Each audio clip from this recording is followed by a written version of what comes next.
including vitamin B2, B6, and B12, along with vitamin D, zinc, and copper. In other words, it helps the immune system and feeds your muscles. Here to make that incredible and edible is Chef Mary Bass. Hello there. Let's get cracking.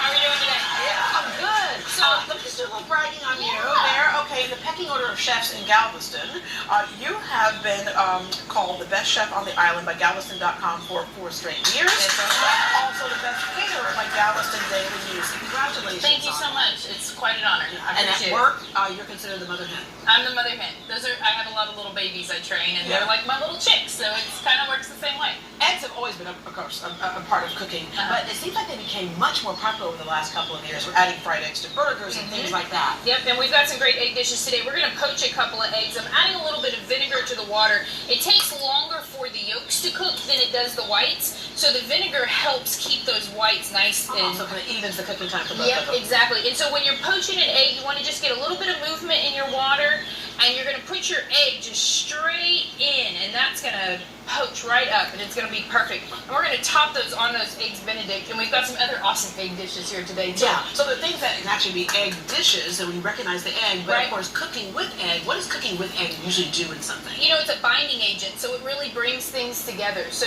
think about cake, you know, it's the thing that holds all of the delicious ingredients together in your meatloaf, making it a little bit more fluffy, right? Exactly, and it adds that, and it adds some great flavor. And so you always want to try to find farm fresh eggs if you can. We're using Ken's Hens out of Santa Fe today, and you can get those in most of your local HEBs. And you can tell the difference. The yolks look beautiful. Look how pretty these yolks are. And so while these eggs are poaching and they're doing their business, we're going to make some hollandaise. So I've cracked the yolks from those Ken's Hens eggs, and look how yellow they are. And we're going to get this going, and we're going to mix just a little bit of butter. And by a little bit of butter, I mean a lot of butter. Yeah. And we're going to get this going to town.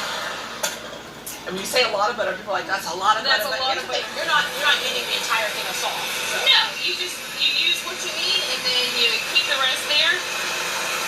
Look at this.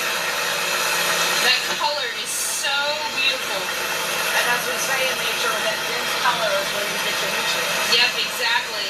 And it adds just such a nice richness to the dish.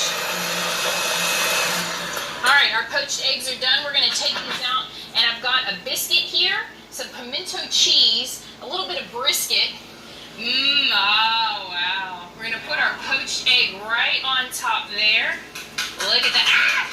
Well, it's what they call interactive food, because when you cut into it, it's action. Exactly. We're going to move this brisket down just a little bit, put these eggs right on top, and then we're going to get our hollandaise. I love this audience participation we've got going on. They're the ones that want to try it. They're all cooked up over there. Yeah, in the kitchen. Yeah. Look at this beautiful hollandaise. That color is so pretty. Look at that. A little bit of seafood seasoning on top, and we're good to go. Yeah. Okay, I'm gonna dip that. Yeah, do that. Do that. Right here, you need a fork. I don't use a fork. I eat chicken with my hands. Cut right into that egg. You can see that beautiful yolk. There you go. Oh, there it is. look Right there. how pretty. Yeah. Let's put that all in. All right. That next dish over there. Yeah, this is a shrimp and grits, and we've just topped it with a fried egg. I mean, you've got your standard shrimp and grits. Why not dress it up, get that yolk all in there? And then this is beautiful. You can have this for brunch. You can have it for breakfast. You can have it for lunch. Midnight.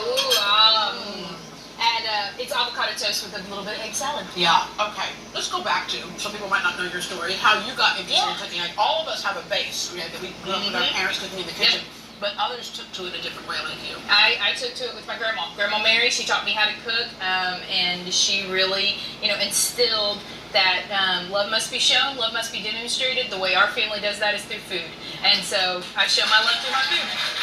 But the moment you decided this is going to be my career, this is going to be my career, do something else? I never thought I was going to do anything else. I just knew that I really enjoyed feeding people and seeing their reactions, and so it's always a great thing when I get to feed people for the first time, and they fall in love with the food as much as I do. I love cooking because it's kind of like a journey and a science and a creative thing for me, right? So there are basic things that you got to do to get food to do what you want to do, but then you can jump off the ledge and just infuse whatever ideas you have in it. I think the kind of ultimate example of that is a pizza. Yes. right? That is a blank canvas on a crust for you to empty out the refrigerator. I just use leftovers and make something. And then crack an egg on top and then stick it in the oven. That's right. Stick it in the oven. You're exactly right. But other people get so intimidated by cooking. So Right. what's your best advice for them? Don't be scared. You know, really, the more you get in the kitchen and the more you experiment, then the better chances you have of being able to be creative and think on your own.